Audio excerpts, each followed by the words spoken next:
Flying coffin कहता है, यानी कि उड़ता हुआ ताबूत, तो कोई उसे विडो मेकर कहता है, यानी कि जो महिलाओं को विधवा बना देता है, तो कोई उसे इंडियन एयरफोर्स का पहला सुपरसोनिक फाइटर जेट कहता है, जिसने पाकिस्तान के खिलाफ हुई 1965 की जंग, 1971 की जंग और 99 की जंग में भारत का साथ दिया।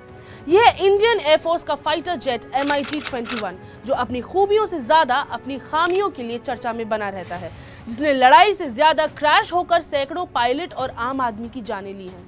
नमस्कार, मैं हूं साहिबा खान और आप देख रहे हैं अनकट।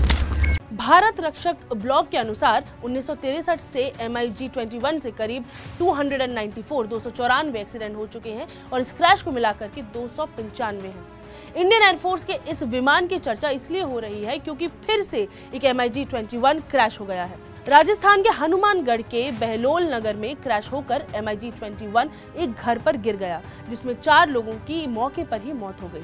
हालांकि MiG-21 को उड़ा रहे दोनों ही पायलट सुरक्षित हैं, लेकिन सवाल अपनी जगह पर बना हुआ है कि आखिर ये MiG-21 इंडियन एयरफोर्स में क्या कर रहा है, कब से है। आखिर जिन MiG-21 को बनाने वाला देश रूस 1985 में ही इसे अपनी सेना से रिटायर कर चुका है, उसका इस्तेमाल आखिर इंडियन एयरफोर्स क्यों कर रहा है और क्या मजबूरी है, जिसने लगातार हो रहे हादसों के बावजूद MiG-21 को रिटायर होने नहीं दिया है, वो क्या वजह है। चलिए इन सवालों पर एक एक करके आते हैं और आपको इन सवालों का जवाब देते हैं। इसके लिए पहले तो हमें MiG-21 का बैकग्राउंड देना पड़ेगा।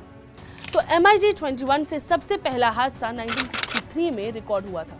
दरअसल उस वक्त सोवियत रशिया और अमेरिका के बीच कोल्ड वॉर चल रहा था, तो भारतीय वायुसेना की लड़ाकू क्षमता को बढ़ाने के लिए हमने सोवियत मूल के 874 MiG-21 लड़ाकू विमानों की एक बड़ी फ्लीट को अपने विमानों में शामिल कर लिया।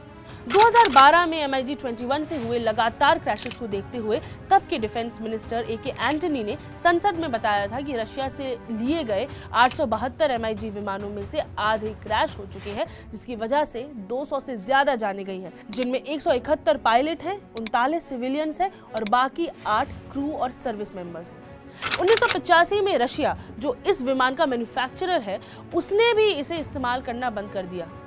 देखा देखी बांग्लादेश और अफगानिस्तान ने भी इसका इस्तेमाल रोक दिया। वियतनाम युद्ध के दौरान भी अमेरिका इसे इस्तेमाल किया करता था, मगर सभी देशों ने धीरे धीरे इसे अपनी सेना से हटा दिया, रिटायर कर दिया, सिवाय भारत के। मगर इतने एक्सीडेंट्स आखिर होते क्यों हैं इन विमानों से?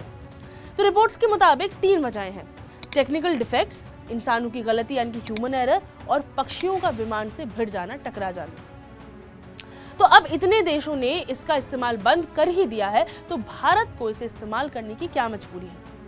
दोस्तों, इंडिया स्पेन की एक रिपोर्ट के अनुसार 1960 के दशक में जब इन विमानों को रशिया से लिया गया था, उसके कुछ 3 दशकों बाद मतलब 1990s में ये विमान रिटायर कर गए थे। बावजूद इसके भारत में ये इस्तेमाल होते रहे। जानकारों की माने तो भारतीय वायुसेना में नए विमानों की कमी की वजह से, अभाव की वजह से MiG-21 पर इतना भार है। उनका कहना है कि लंबे समय से वायुसेना में नए विमान आए ही नहीं हैं।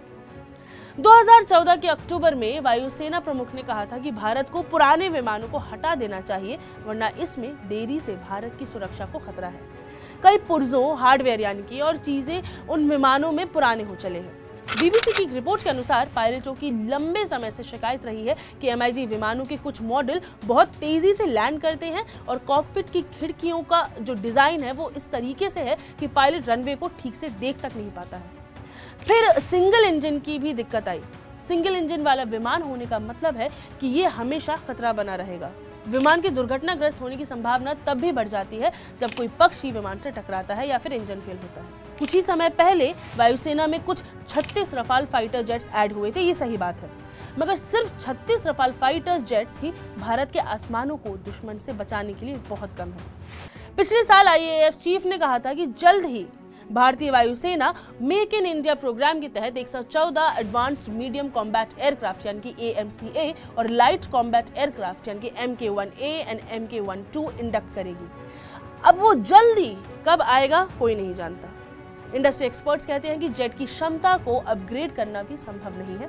इसका कारण है उसका एयरफ्रेम। हालांकि एक और इंडिया स्पेन की रिपोर्ट के हिसाब से 2022 से MiG-21 विमानों को फ्लीट से हटाए जाने का प्रोसेस जो है वो शुरू होना था, ये खबर थी।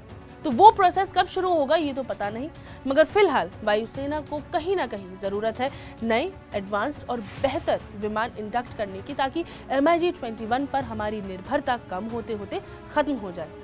ये थी वो सभी वजहें कि आखिर क्यों हम अब तक इस विमान को अपनी विमानों की टोली में जगह दिए हुए हैं और क्या खामियां हैं इस विमान की। ऐसी ही बड़ी खबरों के एनालिसिस देखने के लिए सब्सक्राइब करें अनकट को। मैं हूं साहिबा खान, मुझे दे इजाजत। नमस्कार।